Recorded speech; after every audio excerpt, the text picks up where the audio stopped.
Iya, sebentar.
Assalamualaikum warahmatullahi wabarakatuh. Waalaikumsalam warahmatullahi wabarakatuh. Baik, Bapak Ibu saudara, ketemu lagi, alhamdulillah. Semua mudah-mudahan sehat semua ya. Sehat Pak, sehat. Alhamdulillah. Kemarin terakhir halaman berapa? Deductive reasoning. Iya Pak. Sudah Mas. Kalau deductive reasoning kan sudah kan sampai ke teori berapa apa? Sudah sampai terakhir Pak kemarin bab 1. Satu sudah tuntas semua Pak. Yang deductive reasoning Sekarang. Sekarang. Hari ini Pak. sekarang? Ini Sekarang deductive reasoning. Reasoning. Ya. Bentar.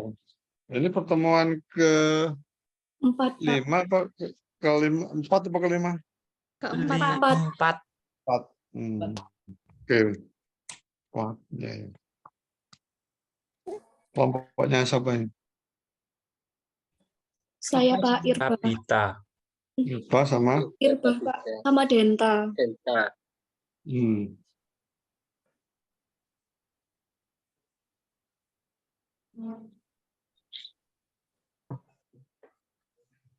Oke, silakan mulai. Nanti sampai jam 4:30 ya.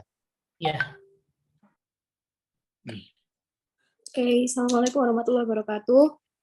Waalaikumsalam warahmatullahi wabarakatuh. Kenalkan, nama saya Irba Sabita. Saya akan menyampaikan tentang deductive reasoning atau pembuktian secara deduktif. Saya akan share screen ya, teman-teman. Sebentar. Motorin nih, Dok. Apa udah bisa dilihat layarnya? Bisa. Nah, ini materi hari ini adalah pembuktian deduktif. Anggota kelompoknya saya dan Mas Denta, tapi maaf, saya tidak tahu NPM-nya Mas Denta. Oke, saya mulai ya. Oke. Saya mulai ya. Yang pertama, pembuktian deduktif ini yang dibahas pertama kali adalah sifat-sifat bilangan real. Nah, di awal itu kan sudah dipelajari tentang aljabar ya, yang sudah kita pelajari tentang dasar-dasar sistem bilangan real. Dari situ kita sebenarnya dapat menemukan banyak hal yang bisa digunakan untuk membuktikan secara deduktif. Paragraf yang kedua, untuk menyatakan sifat-sifat bilangan real, kita akan mengambil sembarang bilangan ya. Sebut aja A, B, C, D untuk merepresentasikan bilangan realnya. Kemudian kita akan mengklasifikasi sifat-sifatnya sebagai berikut. Ini nanti ada banyak teman-teman. Insya Allah materinya udah saya share di WA ya, jadi nanti bisa dibaca juga. Oke, sifat yang pertama ada sifat kesamaan atau kesetaraan. Kalau kesamaan kan, ciri-ciri kesamaan kan ada tanda sama dengan ya. Jadi ini berlaku hanya untuk kesamaan, bukan persamaan. Kalau kesamaan itu tidak memiliki variabel dia. Ada 8 sifat. Yang pertama adalah sifat refleksif. Sifat refleksif itu kayak pencerminan, kayak kaca. Jadi kalau ada bilangan A, ya nilainya A, gitu aja. Sangat simpel. Untuk sifat yang kedua adalah sifat simetris. Sifat simetris ini contohnya adalah ada di samping. Jika A sama dengan B, maka B sama dengan A. Tinggal dibalik aja. Ya. Terus yang ketiga ada sifat transitif. Sifat transitif itu jika ada A sama dengan B dan B sama dengan C, maka A-nya sama dengan C. Gitu. Karena A sama B-nya kan nilainya sama, jadi A-nya sama kayak C gitu. Yang keempat ada sifat penjumlahan. Jika A sama dengan B dan C sama dengan C, maka A ditambah C itu nanti sama kayak B ditambah D. Gampang ya teman-teman ya, kayak dibalik-balik aja sebenarnya dia. Terus sifat yang kelima itu hampir mirip sama sifat penjumlahan, cuman dikurangi aja gitu. Yang keenam ada sifat perkalian. Kalau ada A sama dengan B dan C sama dengan D, maka A dikali C itu sama dengan B dikali D. Nah, yang ketujuh ada sifat pembagian. Jika A sama dengan B dan C sama dengan D, tetapi C dan D-nya nggak boleh nol ya, maka A dibagi C sama dengan B dibagi D.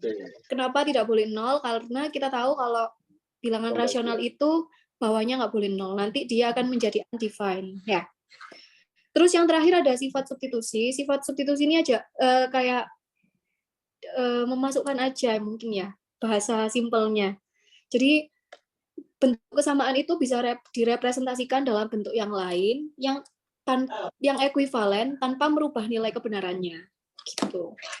Sampai sini ada yang ditanyakan nggak teman-teman? Belum. Dilanjut? Ya, Belum lanjut. Lanjut. Kita lanjutkan. Setelah membahas kesamaan, kita akan lanjut ke ketidaksamaan. Nah, simbol dari ketidaksamaan itu ada lebih dari, ya kalau saya ngajarin anak-anak sih biasanya kalau lebih dari itu dicaplok kayak gitu bahasanya biar mereka lebih paham. Kalau kurang Dicaplok dari apa itu Ini dicucuk. orang Indonesia ya. Iya, Orang Indonesia Madura banget. juga lo ya. Ada dicaplok sama ada dicucuk nih, dicucuk ya. Kalau ada A lebih besar dari B, dibaca dengan A lebih besar dari B. Kalau A-nya dicaplok, berarti A-nya lebih besar. Kalau B-nya dicucuk, berarti ya B-nya lebih kecil. Itu dibalik aja ya. Perlu diketahui bahwa B kurang dari A, itu sama kayak A lebih dari B. Tinggal dibalik aja. Iya. Kemudian ada definisi di sini. Definisinya adalah sebuah bilangan real dinyatakan bilangan positif apabila bilangan tersebut lebih dari 0. Dan dinyatakan bilangan negatif apabila bilangan tersebut kurang dari 0. Mungkin kalau kita tulis dalam bentuk ketidaksamaan, misalnya ada bilangan real A, dia lebih dari 0 itu disebut bilangan positif. Kalau A kurang dari 0, dia disebut bilangan negatif. Yes, gitu. Jadi, A lebih besar dari B jika A dikurangi B adalah bilangan positif. Masuk akal ya? A-nya lebih besar. Jadi, kalau dikurangi B, hasilnya akan positif. Begitu pula dengan A dikurangi B. A kurang dari B. Jika A dikurangi B, maka hasilnya akan negatif. Nah, simbol dari tidak lebih besar dari adalah sama kayak tadi dicaplok habis itu dicoret, kalau kurang dari ya kebalikannya dicoret juga gitu. Dicaplok lagi. Oke, sampai sini udah ditanyakan nggak teman-teman? Nggak ya? Masih gampang ya. Coba gitu-gitu aja. Oke, selanjutnya ada sifat urutan. Sebentar ya, agak sedikit menyontek.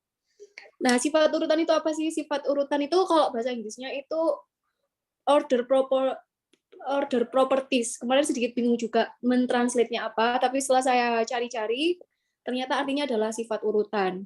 Sifat urutan itu digunakan untuk mengurutkan anggota-anggota himpunan bilangan real. Mengurutkan berarti dari yang terkecil sampai yang terbesar. Oh, Nah, terus jika diberikan, misalnya jika diberikan 2 bilangan real, maka kita dapat menentukan mana yang lebih besar atau mana yang lebih kecil dengan menggunakan sifat urutan ini. Terus yang terakhir, berkaitan dengan sifat urutan ini, berkaitan dengan kepositifan dan ketaksamaan. Ya, karena ada lebih dari, ada kurang dari, kan itu simbol dari ketidaksamaan. Ya. Nah, sifat urutan ini ada 8. Yang pertama ada sifat trikotomi. Sifat trikotomi ini sifat yang membagi himpunan bilangan real menjadi 3 bagian, yaitu ada A kurang dari B, A sama dengan B, ada juga A lebih dari B.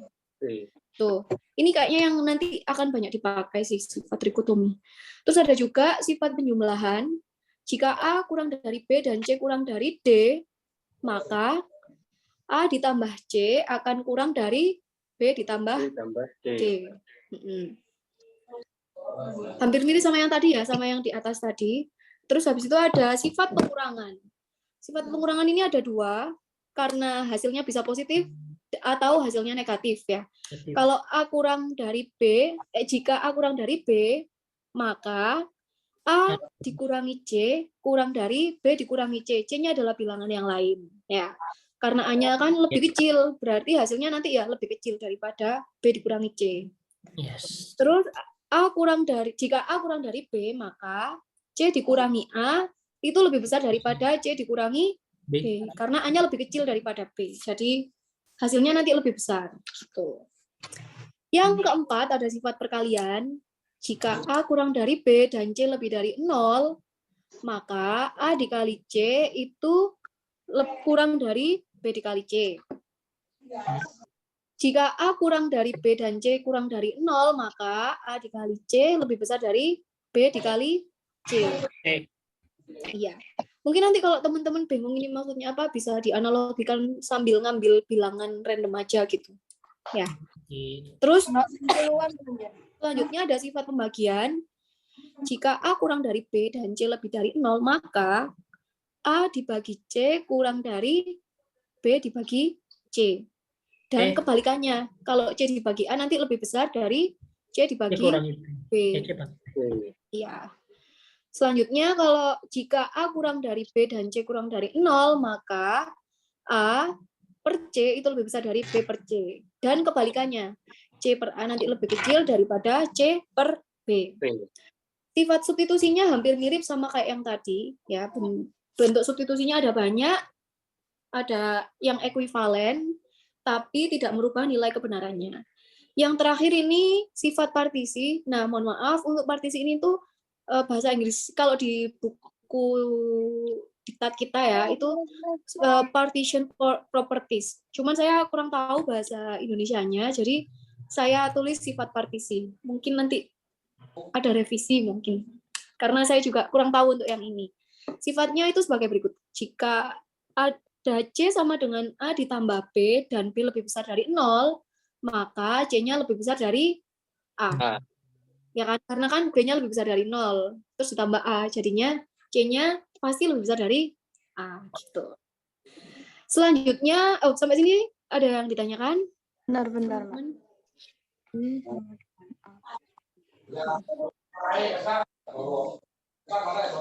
Atas mungkin. Udah ya? Udah, Mbak. Mau dilanjut dulu? Oke ya. Oke, selanjutnya ada sifat medan atau lapangan.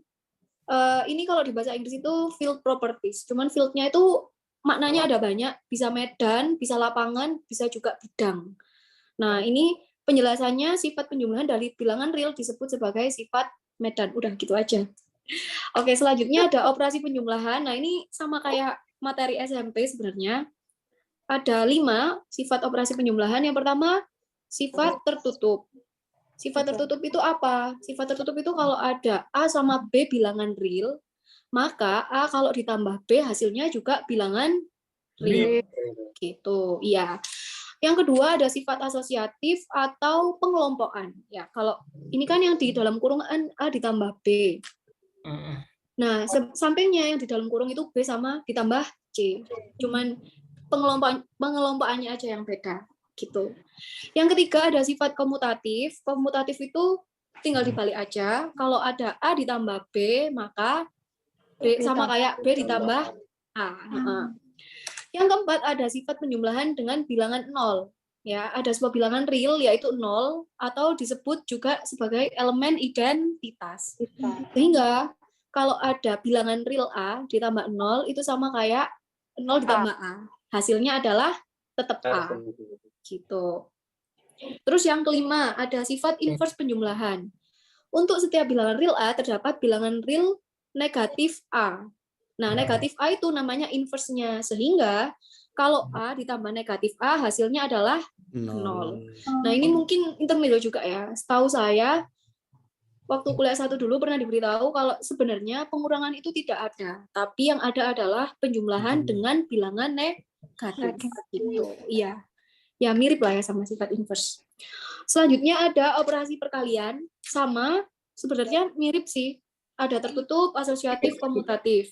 Kalau tertutupnya berarti kalau A sama B bilangan real, berarti dua bilangan itu dikalikan hasilnya bilangan real juga. Sifat asosiatif itu juga sifat pengelompokan, sama kalau yang tadi penjumlahan, cuman ini bedanya perkalian. Yang ketiga ada sifat komutatif, itu perkalian boleh dibalik. Kalau ada A dikali B itu sama kayak B dikali A. Yes. Sifat yang ke-9 adalah sifat perkalian dengan bilangan 1. Nah, bilangan 1 ini disebut sebagai elemen identitas. Sehingga kalau ada bilangan real dikalikan sama 1, itu sama kayak 1 dikali bilangan real, hasilnya adalah bilangan real itu sendiri. Yes. Terakhir ada sifat inverse perkalian. Untuk setiap bilangan real A, tapi A-nya nggak boleh 0, ya karena pembagian bilangan 0 nanti undefined, terdapat sebuah bilangan real, yaitu 1/A. Nah, 1/A itu adalah inverse dari A, sehingga kalau ada bilangan real A, dikalikan inverse-nya, hasilnya adalah 1. Jadi sebenarnya pembagian itu tidak ada. Yang ada adalah perkalian dengan inverse-nya. Gitu. Langsung ke contoh soal ya, teman-teman. Oke. Contoh soal yang Komutatif. pertama. Yang pertama adalah komutatif. Yang ini tak oret-oret ya, komutatif. Nanti kalau mau ada yang ada jawabannya juga boleh. Tak share di grup ya. Kalau yang kedua berarti Inverse. ya. Ini penjumlahan ya. Penjumlahan. Penjumlahan. Kalau yang ini Identitas. iya, identitas, penjumlahan dengan bilangan 0. Yang satu identitas perkelahian. Perkalian. Kalau yang ini Identitas juga. identitas tapi Perkalian. yes. Perkalian tapi tulisannya jelek ya guys, maaf. Kalau yang ini Distributif. distributif ya, tapi di bukunya memang nggak disebutkan ya. Distributif. Dari mana ya Yang kita ini ya? terakhir Komutatif. komutatif, tapi perkalian. Yes.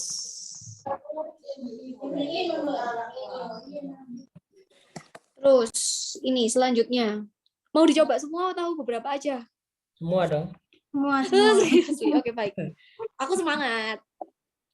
Oke. Beberapa aja. Berapa aja? Beberapa aja. Beberapa aja ya, Pak ya. Hmm. Oke, Pak.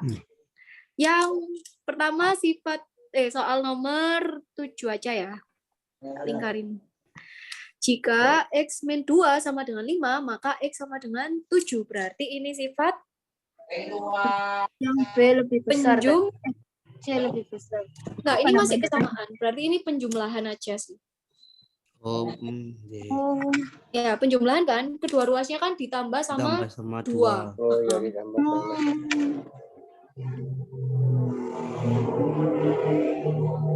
Kalau ini, Perkalian. Perkalian. perkalian apa pembagian? bagian. Perkalian. Perkalian tapi dengan inverse-nya ya. Dengan inversinya 1/4. Bisa Iya. sih kayak gitu. Kalian. Ya dong. Perkalian Tiga inverse. Perkalian Inverse. dengan inverse dari 3. 3. Iya, seperti itu. Ya. Ya. Kalau nomor 9 itu sama kayak nomor 7. Nomor 10 juga. Kalau 11 Penjumlahan dan Pengurangan. pengurangan ya. pengurangan dan Karena di sini tetap 2A. Ya. Oh iya, pengurangan. Kurangan dengan negatif 5. Kenapa Kak penjumlahan? Kalau ini 12. Jika A sama dengan A ditambah B sama dengan 10 dan B sama dengan 3, maka apa ini kira-kira teman-teman? memasukkan Kalau menurut saya ya, kalau menurut Substitusi. saya ini substitusi, iya. Ya, tapi kan tadi tidak ada ya. Belum ada tadi. Ada. Substitusi Ada ya? ada. Jadi ini Ada ini kan Mengganti. bentuk yang pertama. Disubstitusi sama B sama dengan B sama 3 dengan sehingga terbentuklah A-nya. bentuk yang baru. oh Ya. ya. Jadi ini Susi.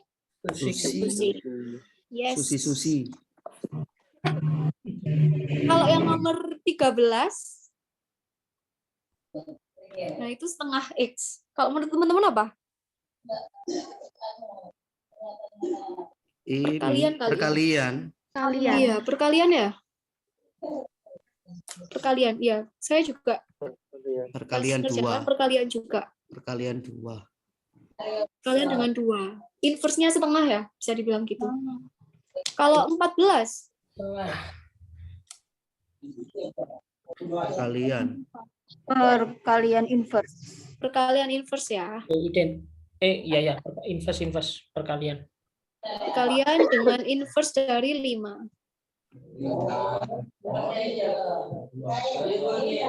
Kalau yang 15,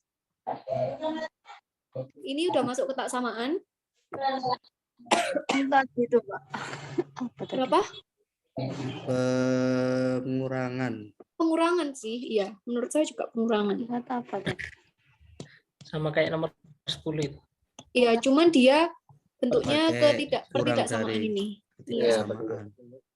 Kalau nomor 16, nah, X sama dengan Y dan Y sama dengan 6, maka X sama dengan 6. Sifat apa tadi?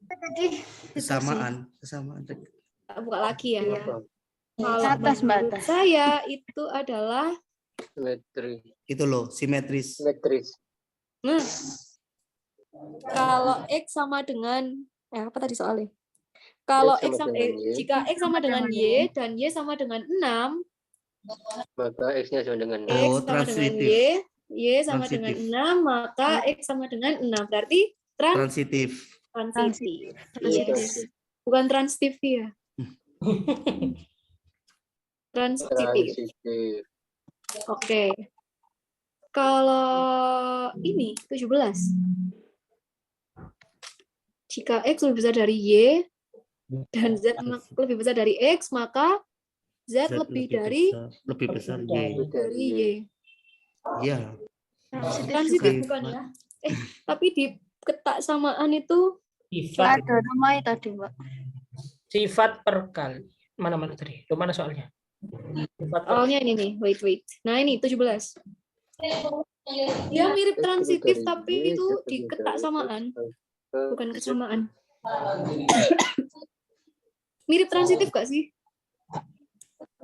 partisi ya? Enggak. Coba lihat ya. Apa ya? Yang ini saya juga belum menemukan sih ini jawabannya.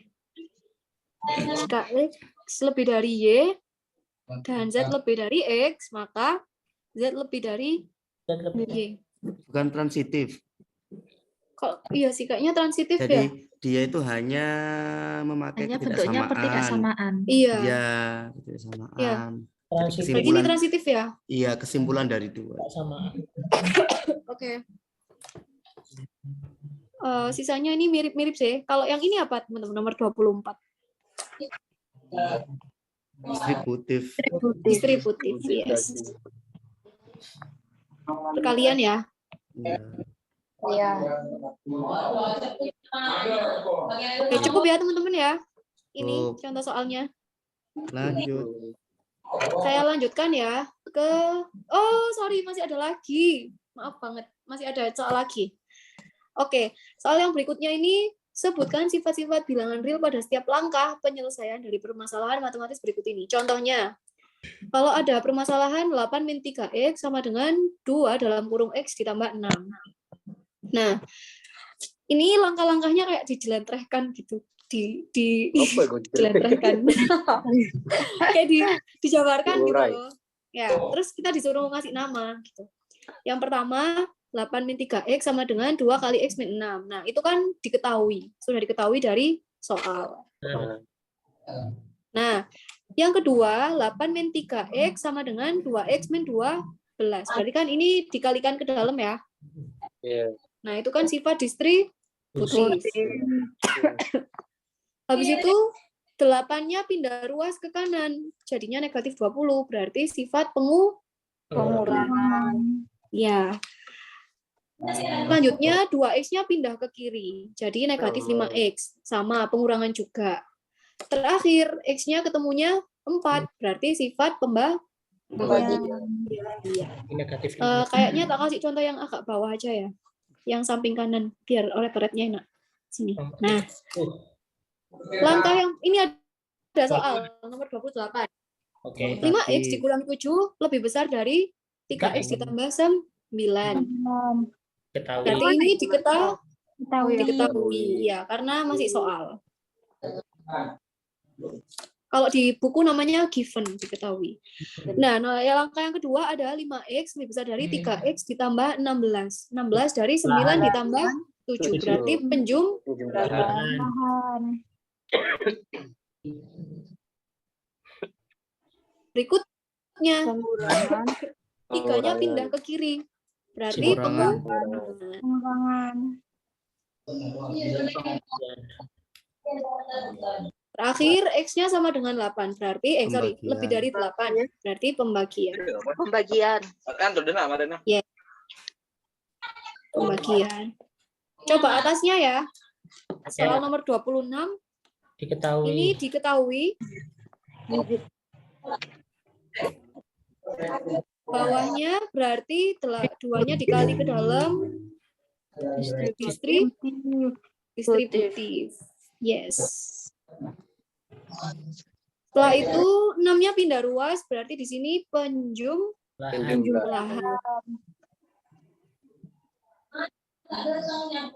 Nah, ketemunya 2x sama dengan 14. Dia tukar tempat. Apa ya tadi? Komutatif apa asosiatif? Simetris. Komutatif. Simetris. Komutatif. Simetris. Coba, tak buka lagi ya. Nah, operasinya. Simetris. Perkalian. Komutatif. Itu. A dikali B sama dengan... Oh iya, kamu tadi. Simetris. Kali A. Oh, bentar. Simetris, Mbak. Simetris. Mana? Nah, ini. Oh iya. Bisa juga simetris ya. Dibalik ya. Soalnya B-nya pindah ke depan. Ya. Berarti di sini simetris. Simetris. Terakhir berarti Pembagian.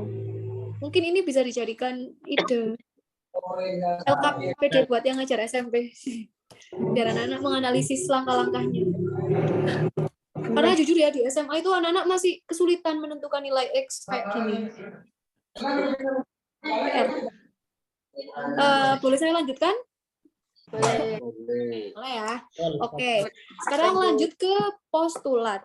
Tapi sebelum kita mempelajari postulat, mau diberitahu dulu sih sama ini penulisnya, apa itu postulat. Jadi postulat itu didapat dari fakta-fakta geometris yang masih undefined, random. Tapi sama mereka dianalisis, diamati sehingga sampai ditarik kesimpulan. Nah, postulat ini digunakan untuk membuktikan teorema. Tapi postulat sendiri dia itu sudah benar tanpa perlu dibuktikan, gitu. Jadi ini di definisi, sebuah pernyataan yang bernilai benar tanpa dibuktikan disebut dengan postulat. Ya, jadi postulat itu tidak perlu dibuktikan, dia sudah benar. Benar. Nah, postulat ini digunakan untuk membuktikan teorema. Ya, teorema-teorema tersebut yang sudah terbukti benar itu bisa digunakan untuk membuktikan teorema-teorema yang lainnya. Gitu. Nah, di subbab yang ini ya ada 5 postulat yang akan kita pelajari terkait titik, garis, dan bidang. Nah, yang pertama, postulat yang pertama. Sebuah garis memuat setidaknya 2 titik. Ya, saya masih ingat sekali definisi dari titik itu adalah kumpulan definisi dari garis itu adalah sekumpulan titik. Ya. Jadi kalau misalnya digambar garis itu kan gini. Sebenarnya dia terdiri dari 2 titik. Nah, titiknya banyak sih. Tapi cukup dengan 2 titik bisa kita bentuk garis. Ya. Minimal 2 titik. Ya, minimal 2 titik untuk membuat suatu garis. Nah, selanjutnya sebuah bidang memuat setidaknya 3 titik yang tidak kolinear. Tidak kolinear itu berarti tidak segaris. Ada titik yang tidak segaris, ada 3 titik. 1, 2, 3. Setidaknya berarti minimal 3 ya. Boleh 4, boleh 5 gitu. Jadi Aku bikin yang bidang. minimal aja. Nah, ini akhirnya dia membentuk sebuah bidang. Bidang apa teman-teman? Segitiga. Segitiga. Kalau yang ini garis ya. Nah, yang terakhir dan sebuah ruang, bangun ruang itu memiliki 4 titik yang koplanar atau titiknya itu tidak Tidak di koplanar. bidang yang sama. Ya, misalnya ya Kak Rempi sih gambarnya karena aku tidak bisa menggambar. 1, 2, misalnya ini ya, kalau tak gabung,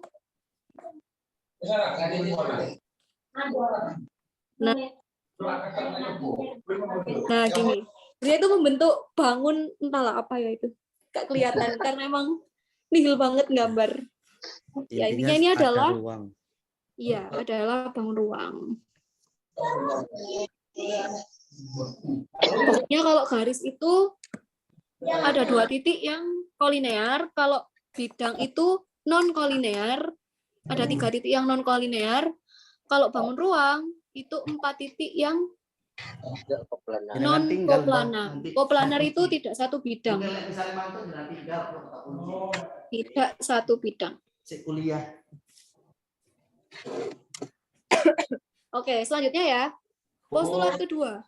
Untuk setiap titik yang berbeda, terdapat tepat satu garis yang memuat 2 titik. Kayak yang tadi.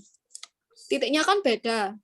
Ya, misalnya satu warna biru, satu lagi warna hijau deh. Nah, di antara 2 titik itu ada sebuah garis. Nah, ini garisnya warna merah. Jadi garisnya itu memuat 2 titik. Titik hijau dan titik biru. Nah, perhatikan bahwa postulat tersebut menyatakan 2 hal, yaitu keberadaan atau eksisten dan ketunggalan atau keunikan. Ya, kalau di buku itu uniqueness gitu. Atau keunikan, bisa ketunggalan, bisa keunikan. Nah, ada satu garis yang memuat 2 titik. Nah, itu adalah keunikan, masuk ke keunikan ini. Karena kan garisnya cuma 1, ya, tapi dia memuat 2 titik.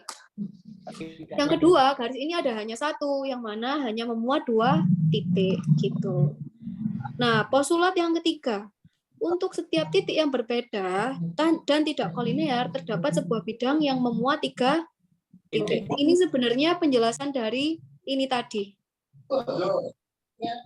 Ya, untuk setiap 3 titik yang berbeda dan tidak kolinear, terdapat sebuah bidang. Oh, maaf, yang ini, bidang. Segitiga. Nah, Kan ada 3 titik yang tidak segaris, titiknya nggak segaris. Ya. Nah, Terus agak yang berbeda keempat, dengan jika sebuah beberapa, bidang memuat upacara wisuda selama COVID, karena selama COVID mahasiswa langsung masuk satu persatu. Jika sebuah bidang memuat 2 titik pada satu garis lurus, maka semua titik pada garis adalah titik pada bidang. Misal, sebuah bidang memuat 2 titik. Misal gini ya. Aku bikin persegi 4 ya, teman-teman. Nah, jika sebuah bidang memuat 2 titik pada satu garis lurus. Nah, ini kan ada titik yang warnanya merah. Saya kasih hijau deh, ini tak tumpuki hijau. Maka semua titik pada garis adalah titik pada bidang. Nah, misalnya nanti di sini ada titik kuning atau ungu atau apapun. Nah, itu titiknya itu adalah bagian dari bidang. Yang terakhir, jika 2 bidang saling berpotongan, nah ini ada bidang yang ini, kita kasih warna kuning, sama ada bidang yang tak beri warna merah bawahnya. Nah, kalau bidang ini berpotongan, maka perpotongannya itu akan membentuk sebuah garis. Ya, garisnya yang mana ini? Garis L. Garis L. Kok mau lurus? Ganti warna.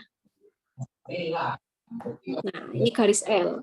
Jadi, perpotongan antara 2 bidang itu membentuk garis. Postulat ini tidak perlu dibuktikan, tapi dia udah jelas kebenarannya. Sahih. Gitu. Dengan seluruh postulat yang telah disebutkan di atas, kita dapat membuktikan beberapa teorema. Teorema yang pertama akan menyatukan sesuatu yang bagi kita sudah nampak tepat kebenarannya secara intuitif.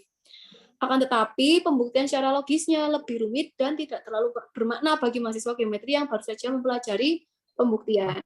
Nah, itu. Kita, kalau menurut buku ini, kita tidak perlu menghasilkan lebih banyak teori lagi sih, tapi harus fokus di membuktikan aja. Udah, itu aja sih dari saya. Apa yang ditanya? Ada yang ditanyakan, teman-teman? Ada yang ditanyakan nggak? Untuk yang ini belum ada exercise-nya ya, karena masih ada materi dari Mas Genta. Ini. Ya. Ada yang ditanyakan nggak, Rek?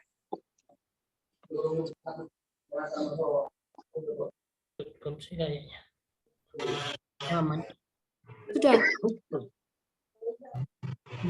Sudah ya? Ini nanti mau di-share yang oret-oretan apa yang bersih tanpa noda? Keduanya. Oh baik, dua-duanya. Oke. Yang pertama udah aku share sih di grup. Habis ini ya tak share lagi yang ini. Bapak sudah selesai? Ya, lanjut karena sudah betul. Mas Deta nggak Saya- ada ya? Denta hadir, Pak. Gimana Pak dengan Pak Denta ini? Sudah Kalau nggak ada ya dilanjut yang pokoknya akan bertanggung jawab satu kelompok itu. Kalau satunya nggak ada ya satunya yang melanjutkan. Ya, jadi selalu siap satu kelompok itu dua-duanya. Lanjut, Mbak Dita. Mbak Dita lanjut, Wis. Baiklah. Sebenarnya saya bukan baca materinya Mas Denta ya teman-teman. Jadi mari belajar bersama ya. Oke, siap. Oke. Ini hasil translate dari Mas Denta. Semoga saya juga bisa memahami dengan baik. Karena aku belum baca. Oke. Kalau di buku setelah kita mempelajari tentang postulat ada teorema 3.1. Ya. Jika dua garis berbeda pada satu bidang berpotongan, maka perpotongannya paling banyak adalah 1 titik. 1 titik. Iya. Iya. Jadi kalau ada 2 garis, terus mereka Ada di titik berpotongan, S. maka perpotongannya menghasilkan 1 titik ini. Betul. Nggak Ini mungkin. ya. Ya. Ya. Oke. Ada ditanyakan nggak sampai sini? Lanjut. Nampak. Buktinya? Ya Allah, ini buktinya. Oke, baik. Misalkan M dan L adalah 2 garis yang berbeda. Terus mereka berpotongan di S. S. Dengan menggunakan hukum garis tengah yang dikecualikan, kita tahu bahwa salah satu garis L dan M berpotongan lebih dari satu titik. Atau mereka tidak berpotongan di lebih dari satu titik.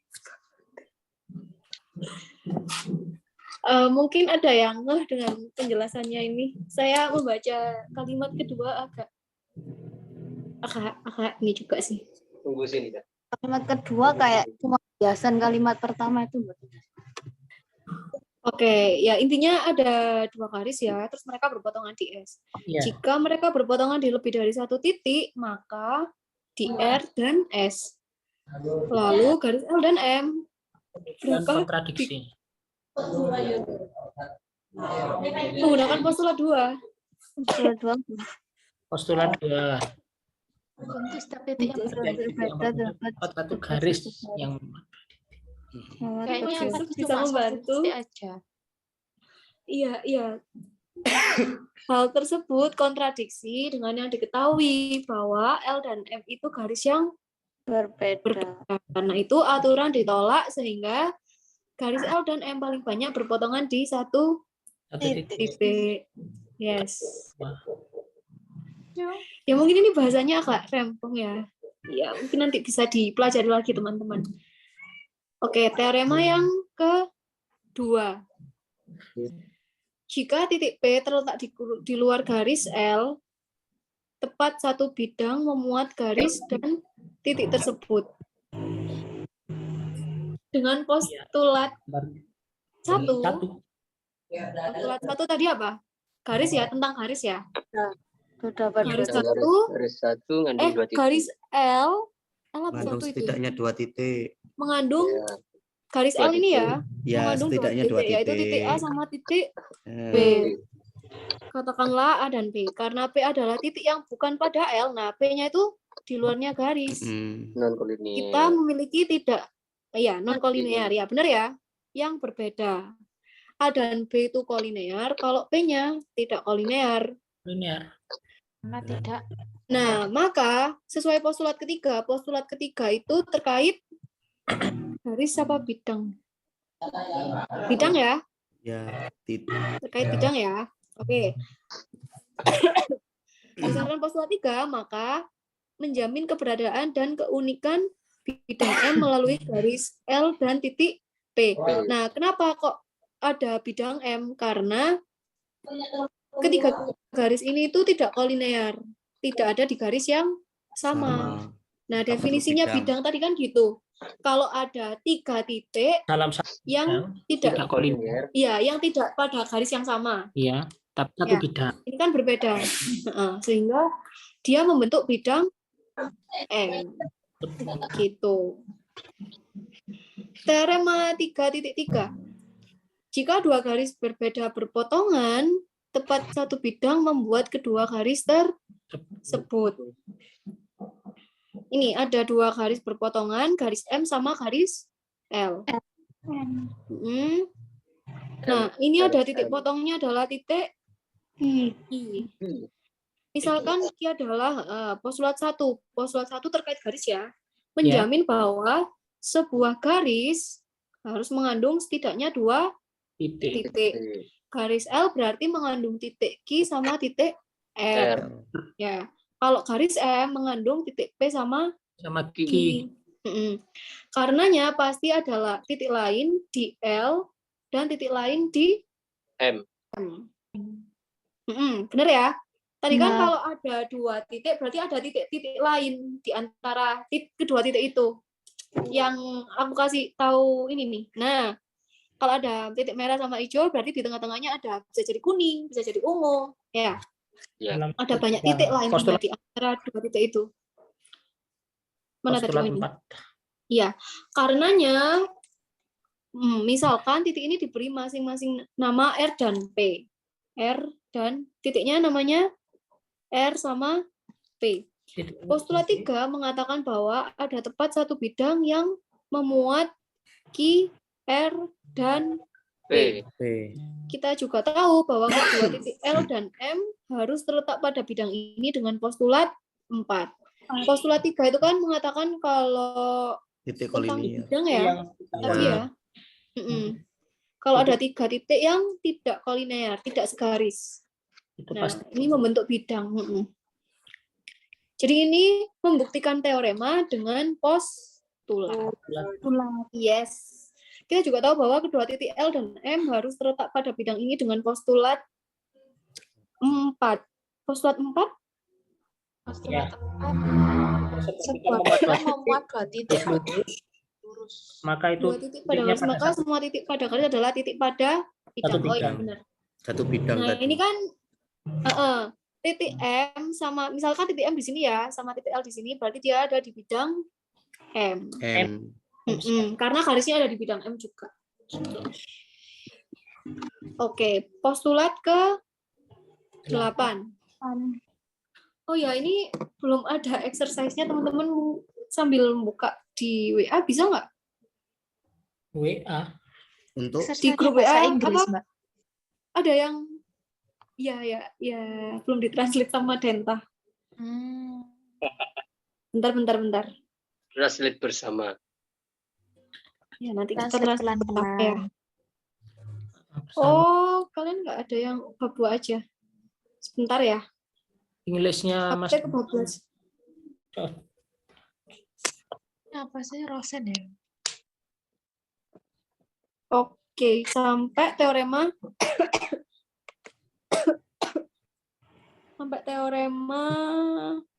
ini aja harusnya 3.3. Nah, bentar, tak carikan ini ya. Punya di sini. Bentar, tak kirim dulu ya. Punya ke iPad.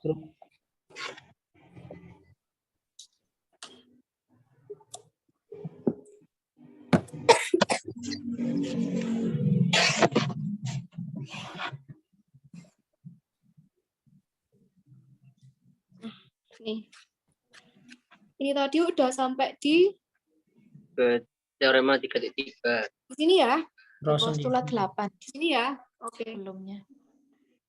Selanjutnya ke latihan soal. Teman-teman mohon bantuannya ya. Oke. Yang pertama, Berapa banyak how many bidang planes can be placed? Planes Berapa banyak bidang yang dapat dibentuk yang bisa membentuk oleh 2 titik oleh 2 titik. 3 plus titik not in a straight line. 3 titik tidak pada garis lurus. lurus. Iya. Through 3. Berapa banyak Through bidang? point. Through how many plane can be passed through kalau misalnya mungkin gini ya itu maksudnya. Berapa Berapa banyak? banyak bidang? Bidang Bidangnya yang- yang ditanyain. Banyak ini yang dibikin. Bisa dibikin banyak. Bidang yang dapat dibuat oleh 2 titik gitu. Iya. 2 titik. Bisa juga 3 titik tapi yang enggak di Ada satu garis. satu garis. Bayangku sih segitiga. Apalagi ya? Kan 3 titik. Cuma 3 titik berarti segitiga. Iya. Apalagi? Ditanyakan berapa banyak? Berapa banyak Ya cuma 1 berarti. Ya enggak sih? A melalui 2 titik. Cuma ketika aja gitu kan. Melalui 3. Tapi kalau banyaknya segitiganya kan bebas, ada tak terhingga gitu kan. Oh iya Iya. sih. Bisa segitiga sama kaki, sama sisi, dan lain-lain. Ya. Pokoknya kalau Tapi titiknya 3 ya kebentuknya segitiga sih emang. Kalau titiknya 4 ya segi 4 gitu kan. Ini Kalau bidangnya titik cuma itu kan- 1. Kalau titik 2 kan nggak bisa. Kalau titik 2 bisa, iya karena kalau titiknya cuma di 2 dia nggak bisa membentuk bidang tapi membentuk garis. Yes. Kalau ini nggak bisa. Ini cuma garis. Kalau yang ini bisa membentuk segi 3. Oke, itu soal nomor 1 ya. Soal nomor apa lagi guys? 7 yang 7 yang kayaknya How many planes are fixed by 4 points, Yang in the same not plane. all lying in the same plane? Apa? Alloy. lain Poin Bentuk bidang Yang membohongi. yang terdiri dari 4 titik, tapi Dari 4 titik, tapi Tidak semua di bidang berada yang di berbeda. ya tidak Ya. semua berada di bidang yang sama. Bidang yang sama. Gimana tuh Empat maksudnya? empat Ini titik mengartikan yang tidak di bidang yang sama. Iya. Bangun ruang, bukan. How many places are fixed by 4 point, not 6. lying in the same place? Ini ada yang tulisannya kalau nggak bisa nggak sih, Pak? Biasanya kan bisa ditulis sama tidak bisa digambar. Tidak ada. Oh, gambarlah jika mungkin. Enggak, ini ini. langsung. Kalau nomor Itu tetap itu how many berapa plants are banyak ya berapa Ya, intinya banyak itu Berapa banyak berapa yang banyak bisa bidang? itu dari Bidang. 4 titik Iya. yang 4 titik yang tidak 4 titik ya Berada berarti di bidang yang sama. Lompat titik kemungkinan yang Kalau persegi 4 titik panjang itu sama berarti dia bidang. bisa membentuk persegi. bangun ruang. iya Da- 4 bidang dalam ya. satu bidang yang sama.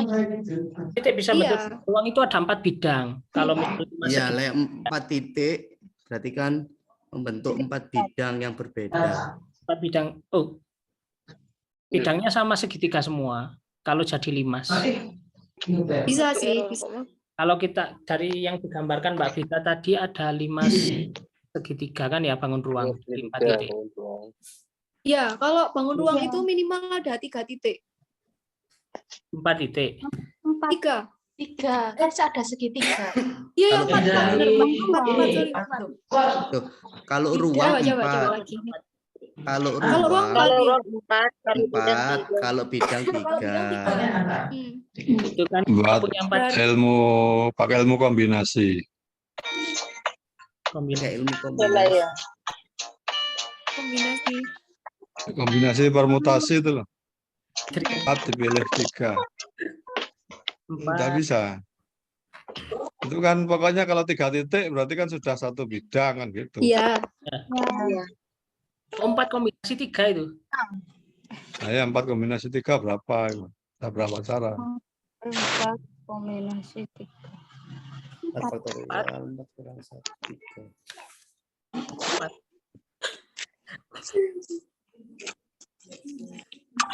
24.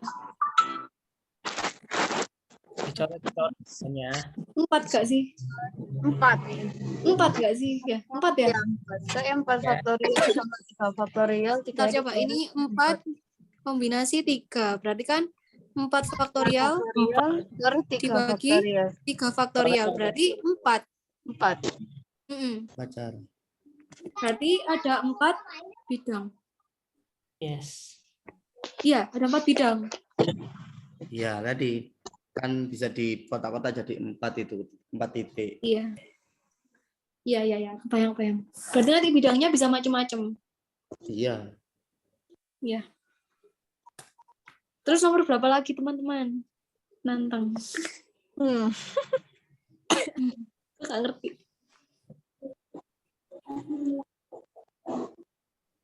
12 kali ya. Berapa? 12 kali ya. 12. 12 kali berapa? Mana dong? Dapatkan Can nomor two straight lines in space not be parallel and yet not meet?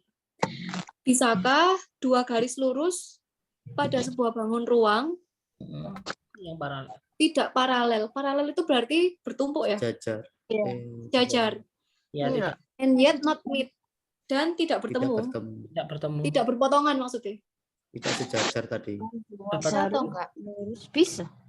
Bisa. 2 garis Kan lurus. kalau misalkan Ruang, bangun Jajar ruangnya kan misalkan tidak sejajar. ini ya, misalkan kubus deh.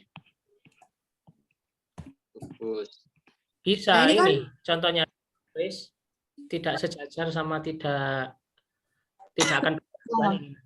Oh, tidak Tapi sejajar. itu 2 garis tidak Tidak akan paralel. Oh iya, tidak sejajar ya berarti ya. Tidak sejajar. Ini kan- Tidak sejajar sama tidak bertemu kan, tidak Kalau tidak sejajar berarti ini ya. Ini sama ini, misal. Iya. Kan mereka, Oh, tapi itu bertemu. Kalau tapi mereka berpotongan. berpotongan.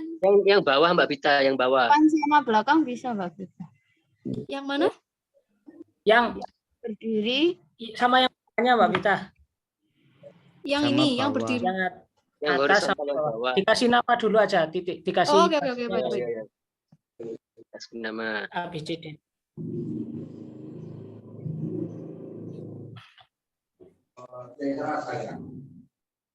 D, Ini atasnya ini A. C ya. Ya wis gak apa-apa. Terus Randomly. AB Misalkan- sama EG. AB sama AB. IG. Ya, AB sama A. EG. AB sama IG itu kan nggak potongan kan ya? Enggak. Ya, A, B sama EG. IG.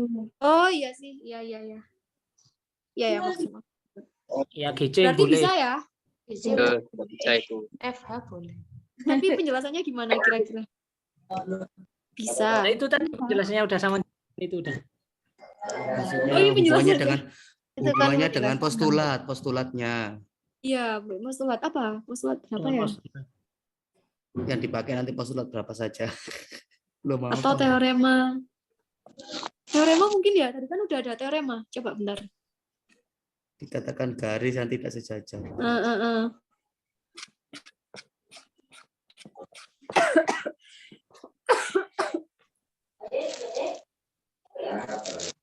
Tapi ini tentang titik sama garis saja sih. Ada nggak teman-teman? Melihat? Nggak ada ya kayaknya ya? Kalau itu tadi garis Kalau yang pakai yang teorematika. tidak Semuanya sebidang. satu bidang itu. Sekali tadi kan berbeda bidang. Kebalikan Jadi teorema. Nggak ada ya berarti ya? tidak akan ketemu kan memang beda bidang. Iya Tidak sih. tidak akan paralel, tidak akan sejajar tadi. Berarti bisa ya jawabannya. Penjelasannya Bisa kan? Itu pakai gambar. tidak menyebutkan harus satu bidang, Iya ya. ya kan? Kalau menyebutkan satu bidang maka nggak bisa. Oke. Gimana? Selanjutnya. Mau nomor berapa lagi? Loh. Sorry. Bentar. Nah. Mau lanjut apa mau coba lagi? Lanjut, coba. Masih ada tak? Masih Satu banyak lagi tak? kayaknya Mbak ya. Lanjut apa coba lagi? Satu lagi aja, ya. Mau Bisa. yang mana? Itu mungkin, Mbak. Ada gambarnya deh, 19 Yang coba. 19 itu mungkin. Oke, Yes. baik. Ya, 19 7 ya. Oke. Using the accompanying diagram. Gambar 3 dimensi ini ya. Indicate which sets of options are 1. Kolinear, 2. Koplanar, Koplanar. tapi enggak kolinear, 3. Not koplanar. Oke. Yang pertama dulu ya. Kita cari titik yang kolinear. Banyak sih. Mungkin A aja sama ACD. F. ACD dulu. itu apa gitu loh, kolinier, koplanar atau Oh non gitu. koplanar. Oke, Iya. oke. A, C, D. D. A, C, D. Itu kayaknya Koplanar. Planar. bidang yang berbeda ya. Ya koplanar loh, satu bidang ACD. Ya satu bidang dia. Namanya koplanar. Koplanar, but not collinear berarti yang 2 itu ya.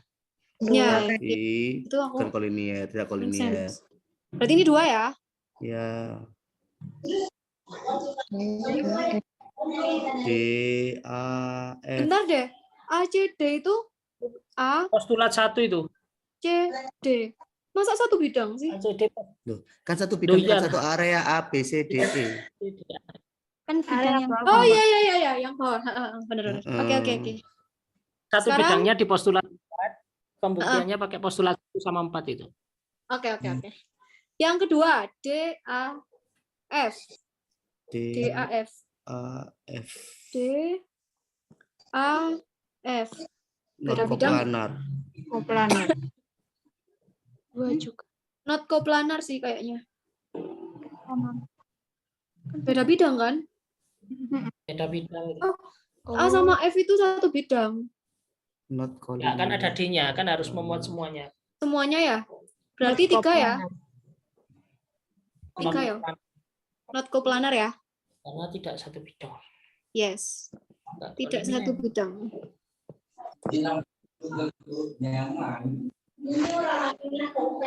Yang C, F, G, A. F, G itu yang mana ya?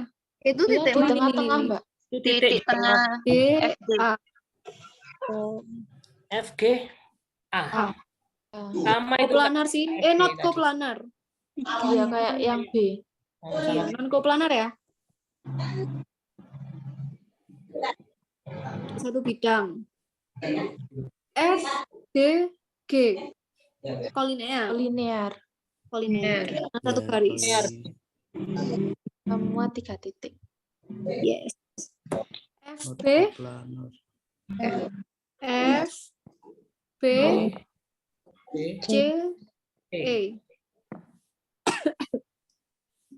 Kalau F, B, C itu satu bidang. F, Tapi kan ada E-nya. E-nya, heeh. Not koplanar. B. Dua kayaknya ya, koplanar tapi bukan kolinear. Apa gimana? Itu kolinear 3 enggak ya, enggak ada. Kayaknya nggak koplanar deh, kan beda bidang. Iya, kalau koplanar kan satu bidang. Kalau itu kan sudah beberapa bidang. Sudah ada. Ada bidang bawah Nah, sama koplanar bidang itu. atas. Misal Tiga. itu kan FBE misal. FBE FBE itu- aja sudah not koplanar, apalagi FBCE gitu ya. Plan kayak yang jawaban BC kita itu. Yang bikin dia nggak koplanar itu kayaknya Yang satu bidang. bisa bisa F-nya juga. BCE itu kan satu bidang, F-nya yang sendirian. Iya. Atau Kalau E-nya juga FBC, sendiri. E-nya sendirian. Karena pokoknya ada salah satu yang di situ hilang. Berarti Ada jadi salah satu Berarti dia koplanar. nomor 3 ya. Iya. koplanar ya. Satu bidang. Oke. Mau nambah lagi? Waktunya masih banyak sih. Lanjut aja, Mbak. Kurang Iya, berapa menit? Ya? kurang 22 menit. 20 menit. 21. Masih ada ya? Soalnya Ini? Masih ada tadi ya? Materinya masih Ya, banyak. lanjut materinya aja. Lanjut. Nggak terlalu banyak. Materi berikutnya masih banyak itu. Selanjutnya ada Jadi khawatir nggak Postulat cukup 8. berikutnya. 3 titik. Postulat 8. Nah, Ya, Untuk postulat setiap- 8. 3 titik kolinear. Bentar. No. Postulat 8 yaitu.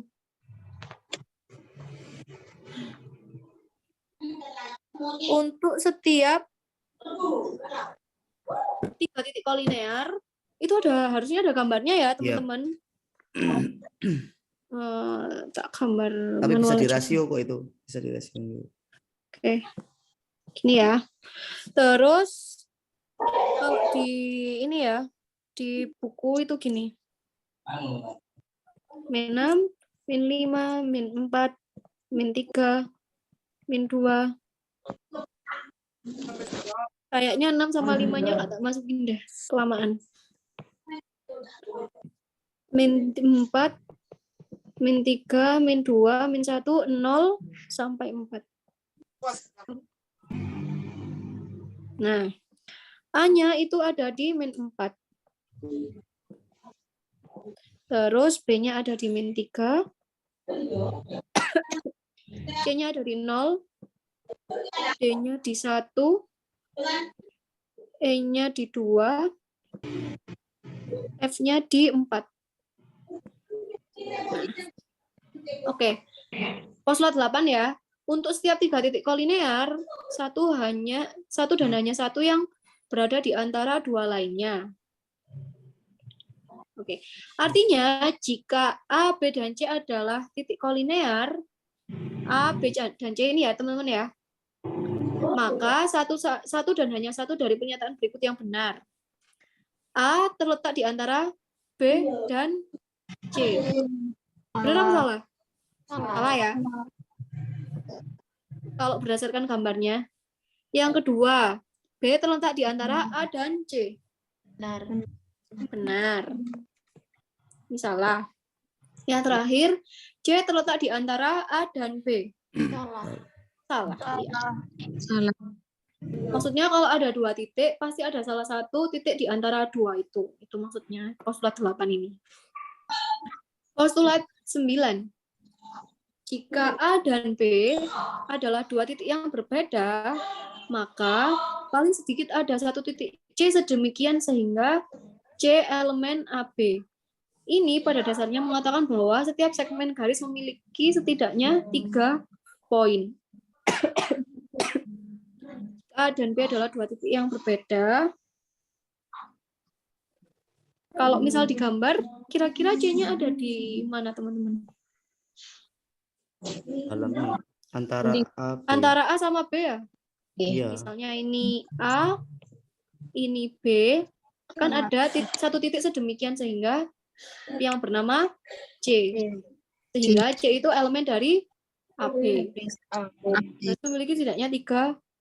Nah, pada dasarnya mengatakan bahwa setiap segmen garis memiliki setidaknya 3 poin. Ya, ada 3 garis, ada poin 3 A, segmen. poin itu titik, 3 titik maksudnya. Ada titik A, B sama C. Gitu. C. Postulat 10.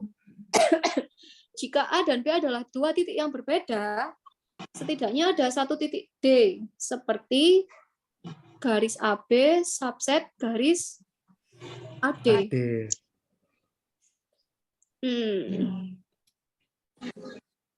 Bentar. Gambar lagi ya. Di sini misalnya A, di sini B. D. Setidaknya ada 1 titik D seperti AB. Oh, berarti D-nya harusnya di pinggir ya? Di tengah. D-nya ada di tengah ya? Iya. Nah, gini. Ya, bagian. Bener ya? Ya. Bener ya? Bener ya? Iya. AB kan bagian dari AD. Oke? Bener ya? Oke. Postulat 11. Untuk setiap garis AB dan setiap bilangan positif N, hanya ada 1 dan hanya di titik P dari AB. Sehingga ukuran panjang AB sama dengan N. Ini disebut postulat konstruksi sudut. Nah, ini mungkin yang harus ditandai teman-teman. Highlight ya. Iya, ada makolin. Nah, untuk setiap AB dan ada bilangan positif. Misalnya ini garis A sampai B. Nah, di sini ada bilangan-bilangan kayak yang tadi itu. Misalnya di sini 0, di sini 5. Ya, 0 positif ya, teman-teman? Iya. Positif, oke. Hanya ada 1 titik dan hanya di titik P dari AB. Sehingga panjang dari AB ini N. Nah, berarti panjang AB-nya kalau misalnya dari 0 sampai 5, berapa berarti panjang AB-nya? 5 ya? Nah, berarti ini panjangnya adalah 5. Atau panjang AB, garis AB sama dengan 5. N-nya. Postulat 12. Jika AB adalah sinar. Itu bukan postulat konstruksi sudut ya? Apa itu? Lihat di aslinya Poin plotting postulat. Pembagian postulat. Poin plotting postulat. Titik. Plotting pembagian. Penempatan titik. 15 menit lah.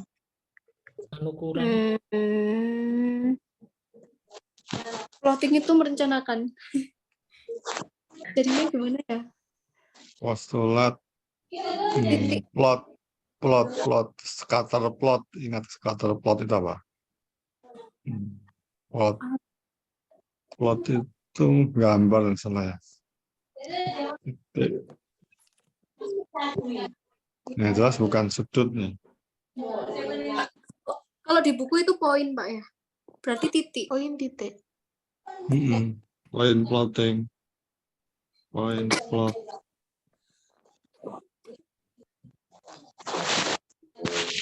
merencanakan itu yang nomor 12. plotting postulat perencanaan poin. Saya cari dulu Apa ya, Pak, ya. titik? Oh.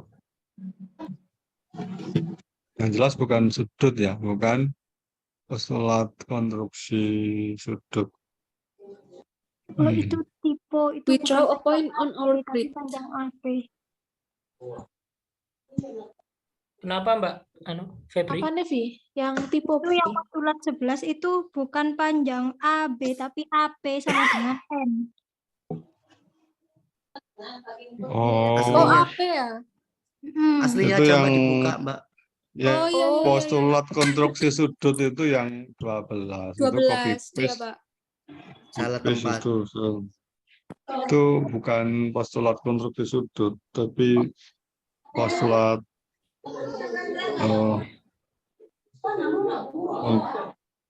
lo Nomor 11. Mungkin ini ya, Mbak, aslinya dibuka dulu, Mbak. Bentar. PDF-nya. Bentar ya, guys.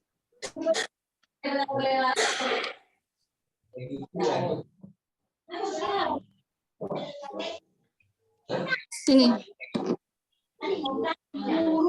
Nomor 11. Untuk setiap garis AP dan bilangan bulat bilangan positif N Ada terdapat satu dan hanya titik satu. P Titik P dari A ke B. AB.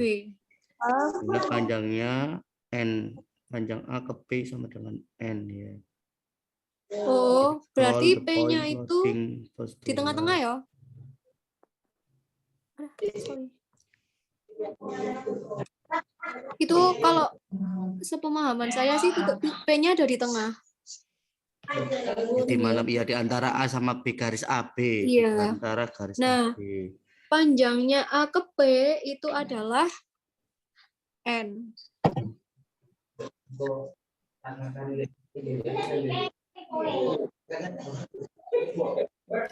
Itu berarti ada angka-angkanya gitu kan ya. Setiap Iya, kalau panjangnya misalnya nanti ada angkanya ya berarti ya jaraknya misalnya 5 ya antara 5 gitu. A ke P berarti nanti jaraknya itu N itu sebesar Iya. angkanya. Berarti ini tak ganti N ya, biar nggak bingung. Nah, gini. Iya. Itu ya? MAP itu ganti MAP aja, Mbak. Oh iya, MAP, sorry.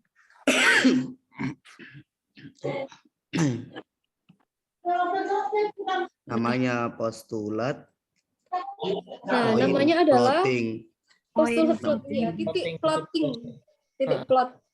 Titik Plottingnya plot. banyak Titik. makna sih. Sementara Kalau kita sebutnya nggak matematika Yes, merencanakan. langsung aja. Titik plot gitu aja. Postulat titik Iya deh. plot. Nggak apa-apa ya Pak ya, titik plot. apa? Atau kelompok itunya ya. Nah, kelompok kumpulan titik Kumpulan titik. postulat kelompok komplotan atau kumpulan titik.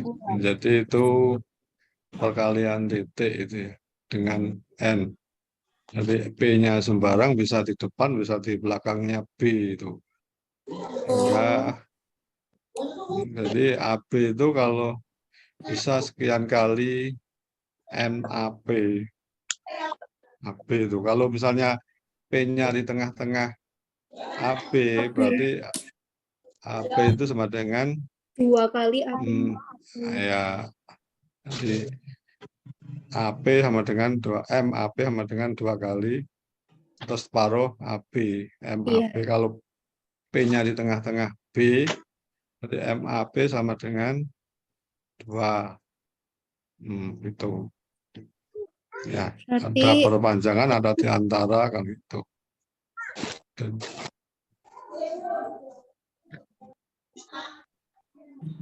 nah, jadi gini. panjang AB atau ruas garis sinar garis AB bisa sekian kali dari suatu ruas garis. MAP sama dengan N. Jadi kalau P bisa di antara AB bisa di perpanjangan AB kan gitu. Iya. Only one point P of AB. Jika setiap titik B dan setiap bilangan positif N, maka ada hanya satu dan hanya satu P sehingga AB sama dengan MAP. Sama dengan N. N-nya kan positif juga. Number N.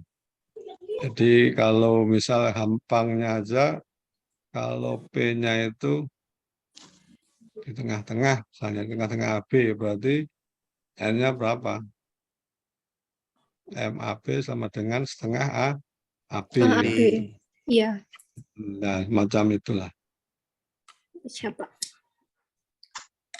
Lanjut nih Pak. Postulat Ya. 12. Jika Garis AB. AB adalah sinar pada tepi setengah bidang H. Ini nggak ada gambarnya ya di sini ya? Ada. Oke. Jika garis AB adalah sinar pada tepi setengah bidang H, maka untuk setiap N menjadi antara 0 dan 180, ada tepat satu sinar AP dengan P di H. Sehingga sudut dari PAB sama dengan N. Ini disebut postulat konstruksi sudut. Kebayang nggak teman-teman? Enggak. Aku juga kebayang sih untuk yang ini. Ya, digambarkan pakai contoh itu baru paham biasanya. Iya. Bentar. Sinar AB pada tepi setengah bidang H, ada Setengah bidang bidang H, H itu kebayangnya gimana teman-teman? ada bidang. Bidang H. Itu di tengah-tengahnya sinar garis. Oh, oke. Sinar Bentar ya, tak gambar di bawah sini ya. Misalnya Kita gambar bidang bidangnya ini bidang H. terus dulu ya.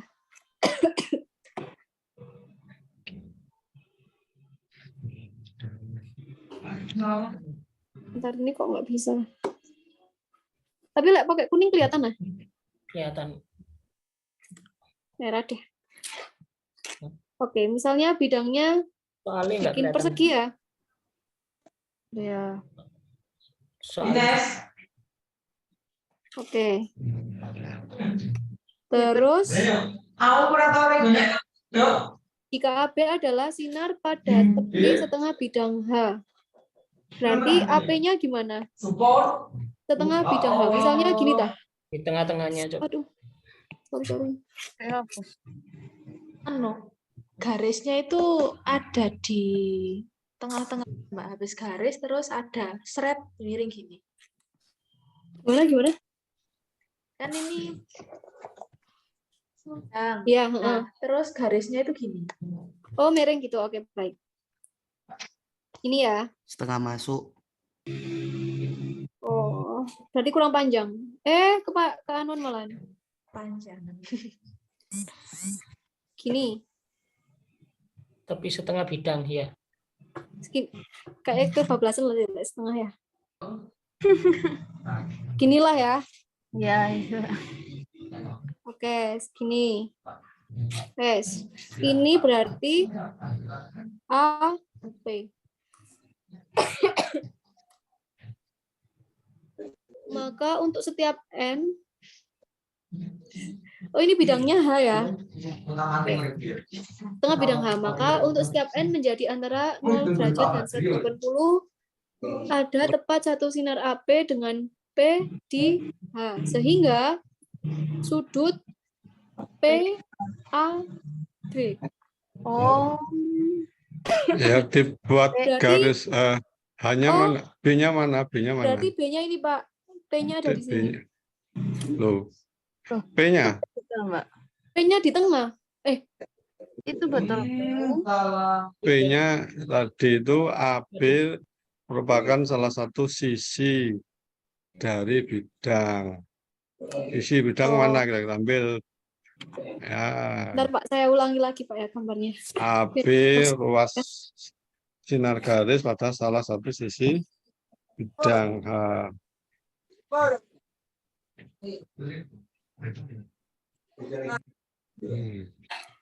Buat sinar garis AB pada sisi H, salah satu sisi H. Tengahnya. Berarti sebentar Pak ya, saya sambil baca yang asli Pak. This is ray on edge of a plane.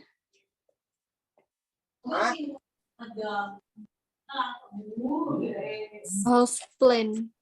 Setengah dari H. Itu baca aja bidang H.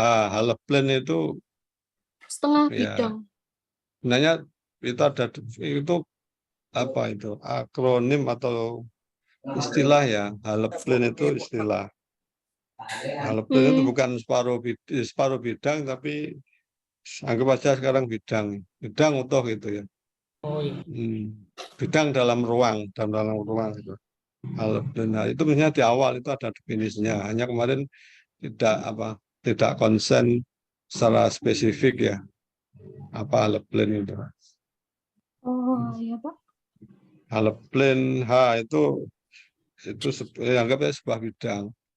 Separuh bidang kan juga bidang gitu. Berarti tak terus Bidang dalam ruang. Terus gambar bidang betul. Tuh H itu namanya bidang bidangnya H. ini Sudah ya. ya. Ambil titik AP, sinar garis AP di mana? Sembarang. Yang bawah misalnya. Sinar garis AP salah satu sisi. Loh, dibaca loh di salah satu sisi, at G itu sisi. Sinar garis on the at G itu on the at G berarti pada sisi. Jika AB adalah sinar pada tepi, tepi berarti kan sisi ya. Berarti misalnya tepi. Di sini AB-nya Pak. Ya. B-nya di mana? Oke, boleh. Ini pada tepi bidang H. Jadi setengah bidang itu ya satu kalimat jadi satu. Iya. Maka untuk gitu setiap bahasa. N di antara 0 sampai 180 ada satu sinar garis AP dengan P di H. Misalnya P-nya di sini ya Pak. Ya sembarang ya, P. Nah, berarti sehingga sudut PAB sama dengan N. Sehingga sudutnya ini adalah N derajat. Di mana N-nya itu antara 0 sampai 180. Iya. Ya. N 0 derajat sampai dengan 180 derajat. Nah, ini yang disebut dengan postulat konstruksi sudut. Yes, ini penjelasan postulat 12. Ya. Jadi kalau digambar itu jelas, jadi dikasih gambaran sebagai sampling. Yang lain nanti kalau sudah disiapkan gambar kayak gitu enak, nggak usah gambar lagi. Kalau salah dibetulkan, kalau sudah betul ya sudah kan gitu ya. Enak. Iya Pak. Jadi setiap postulat penjelasannya dengan gambar lebih enak. Siapa? Oke, postulat tinggal dikit postulat. Iya, postulat 13. Postulat 13 adalah postulat penambahan segmen. Sekumpulan titik yang terletak di antara titik akhir segmen garis membagi segmen menjadi satu set segmen berurutan. Jumlah yang panjangnya sama dengan panjang segmennya diberikan. Misalnya ini ya gambarnya. Kalau ada garis, ada titik-titik A, B, C, D. Sekumpulan titik yang terletak di antara titik akhir segmen. Nah, sekumpulan titik yang terletak di antara A sama D itu kan ada B sama C. Ya kan ya? Ya kan teman-teman ya? Oke. Ya. Nah, di antara titik akhir segmen garis membagi menjadi satu set segmen berurutan jumlah berurutan yang panjangnya sama. Jadi B sama C ini membagi garisnya itu menjadi beberapa segmen, terus panjangnya sama. Berarti panjangnya sehingga ini panjang AB itu nggak ada sudutnya itu kayaknya salah. Panjang BC ya, itu ditambah panjang CD sama dengan panjangnya AD. Intinya tinggal jumlah-jumlah aja. Ya. Itu sih. Kayaknya B sama C-nya kurang ke tengah kan? Apa? B sama C-nya. Atau gambarnya seperti itu. Emang kayak gitu sih kayaknya ini di buku yang Nggak asli. apa-apa. Iya. Iya, nggak apa-apa gambar. Berarti segmennya itu harus bagi sama mungkin ya. Atau yang sama itu AB sama CD. Kan segmennya nggak harus sama, kalau dijumlah pun hasilnya juga Iya. ada. Oh, Iya, panjang. maksudnya mungkin kalau di jumlah itu hasilnya ya garis itu sendiri gitu. Maksudnya sama itu loh. Panjangnya sama dengan itu maksudnya. Iya. Heeh. Oh, Jadi segmen-segmennya itu kalau dijumlah hasilnya ya sama kayak total garisnya semua gitu. Oh iya. Ya, bayang ya. Jadi pembagian segmennya harus sama gitu. Postulat 13. Simpel ya yang 13 ini. Yes. Oke. Postulat 14 adalah postulat penjumlahan sudut. Pada suatu bidang tertentu, sinar-sinar dari titik sudut melalui sekumpulan titik di bagian dalam sudut membagi sudut tersebut menjadi sudut-sudut berurutan yang jumlah besarnya sama dengan sudut yang diberikan. Nah, ini hampir mirip kayak yang tadi ya. Ya, tapi jadi ada ini 2 garis BC sama AB. Terus dipecah-pecah. Ada dikasih garis BE sama garis BD. Nah, penjumlahan sudutnya, misalnya ini sudut CE ya, tak kasih nama M derajat, di sini N derajat, di sini KLMNO, derajat ya. Nah, besarnya sudut B itu berarti penjumlahan dari sudut M ditambah sudut N ditambah sudut O. Udah gitu aja. Kalau menjumlahkan di situ pakai ukuran ya. Notasinya ukuran M, measure. Oh, pakai M, iya Pak. Ada M-nya. M sudut ABD, M sudut DBE, M sudut EBC sama dengan M ABC ya. Bawahnya ada, Mbak. Oh, oke. Tapi kalau ya ngomongin sudah ada itu. nama boleh, Pak?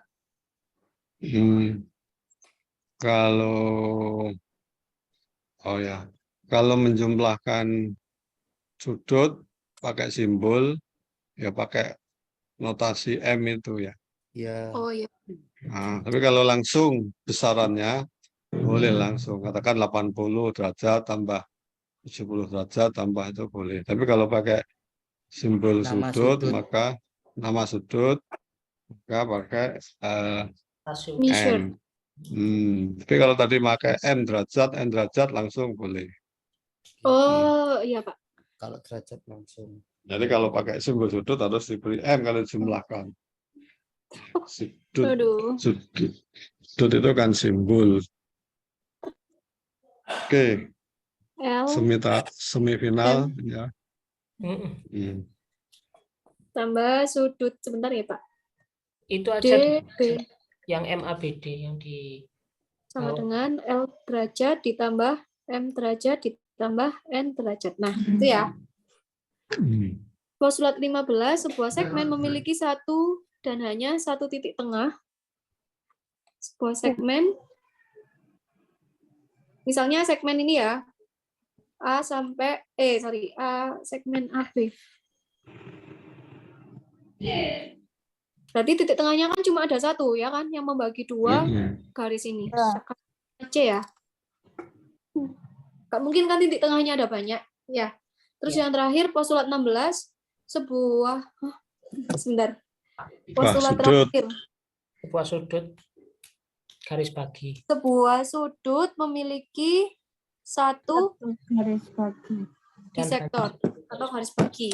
Berarti misalnya ini ada dua garis C, B, A. Kalau bisektor itu membagi sama besar ya? Ya.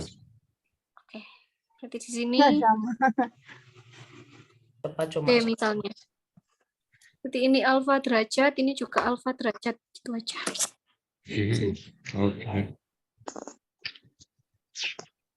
Sudah, Pak. Oke.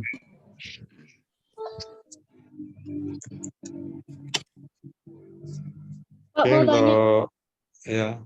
apa boleh diperbaiki dulu ini nanti, Pak? Boleh, nanti share lagi. Share lagi bentuk apa Word ya.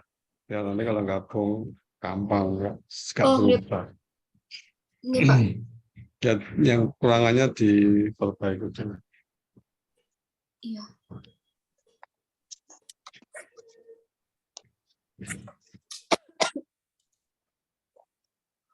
Oke ya, berikutnya nanti itu teorema bukti formal, suatu teori terima. Dia harus hafal postulat tadi ada berapa. Ya, kita tidak boleh 15, dalam 18. 16 untuk membuktikan suatu teorema tidak boleh mengambil postulat di luar buku ini. Ya, dan harus menggunakan postulat yang ada. Teorema juga harus yang ada. Definisi juga harus yang ada. Sini itu kalau berpikir deduksi dari yang ada di sini. Mungkin di buku lain ya agak berbeda ya reasoning deduktifnya, tapi prinsipnya sama. Prinsipnya sama. Mungkin postulatnya mirip-mirip, tapi berbeda dikit. Oke. Kira-kira gitu ya hari ini pertemuan kita. Iya. Saya absen dulu. Yusuf ada ya. Nurul Hidayat tadi ada, Sofi ada, Fitria. Hadir Ya. Pak. Oke, itu dianu dulu. Ditutup. Mbak Vita tutup. Bu Fitria atau Juliat Adi. Hadir Pak. Hadir Pak.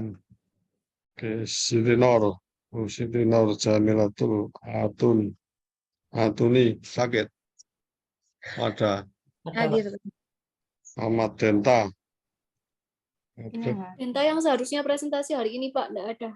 Oh iya, sudah 3 kali ini tidak masuk. Ya, nasibmu. Pintar dewe tambah nanti. Amin Pak, amin ya Allah. Nah, ya, kalau presentasi sendiri kan tambah pintar. Tria Yuning. Hadir, Pak.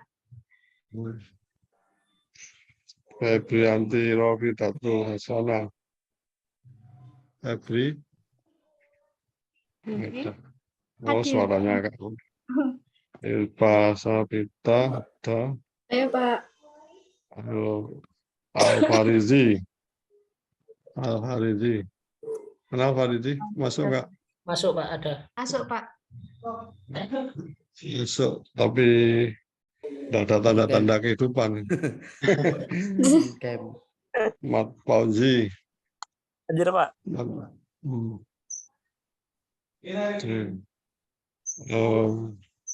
Samsul. Hadir Pak. Ada Samsul.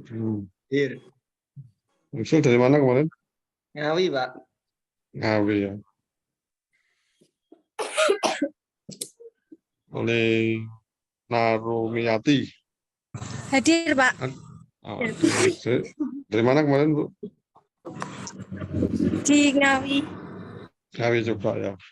Oke. Kira cukup bilang. Nah, jadi nanti sisanya masih ada teorema ya. Teorema mulai masuk ke teorema dipublikkan dan ada contoh soal itu dicoba presenternya mengerjakan dulu. Ya, kewajibannya presenter mengerjakan soal kemudian bawa sini loh. Nah, apa salah apa betul kan gitu. Iya, Pak. Jadi jangan didiskusikan pekerjaannya di sini kosongan. Jadi Iya Pak, maaf Pak ya. presenter sudah menyiapkan menyiapkan. Yang lain ya jangan menunggu gilirannya maju ya. Jauh-jauh sudah disiapkan. Iya. Pak. Ya dicicil. Baik, tak akhiri. Assalamualaikum warahmatullahi wabarakatuh. Waalaikumsalam warahmatullahi wabarakatuh. Waalaikumsalam Bapak. Makasih banyak Pak. Ya, sama-sama. Mbak Vita selamat ya. Pintar, Mbak Vita.